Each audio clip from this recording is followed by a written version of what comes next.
The farmer vanished on a Thursday night. Neighbors said they heard his hound barking like it had gone rabid. Then silence. By the time anyone came to check, the yard was empty. The only things left behind was the dog, still whimpering at the cornfield. By the following evening, Butch Lancaster and Jim Hollis were there. The two men pulled their weathered Suburban up the gravel road, headlights cutting through the fog that clung to the fields. Butch stepped out first, green flannel shirt tucked tight, rifle slung over his shoulder. Jim followed, hat low, cigar glowing like a dying ember between his teeth. The dog sat at the edge of the field, whimpering, refusing to cross the line of stalks.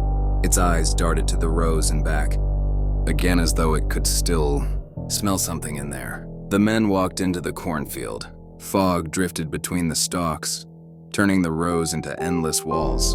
The deeper they went, the quieter it got, until the only sounds were their boots, crunching soil and the faint hiss of leaves, brushing against each other. Then the smell hit them, rot, wet and clinging to the back of the throat. It was the smell of something old, something that should never have been pulled out of the earth. Jim's flashlight beam caught stalks bent at unnatural angles. The husks were shredded, as though something with claws had ripped its way through. A whisper of movement drifted from ahead, stalks swaying. Though there wasn't a breath of wind, they froze. The field erupted.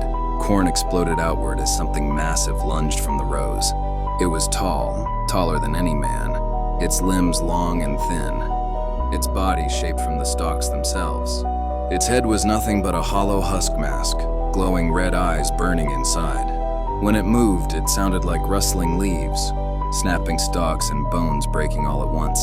Butch raised his rifle and fired. The blast lit up the rows, sparks flying as claws scraped against steel. The creature shrieked, a wet, high-pitched howl that rattled the stalks. Jim slammed the butt of his rifle into it, shoving it back, but it didn't bleed. The stalkwalker twisted unnaturally, bending into the rows as though the field itself swallowed it. The corn thrashed like a storm, then fell silent. The men stood in the fog, flashlights cutting beams through the stalks.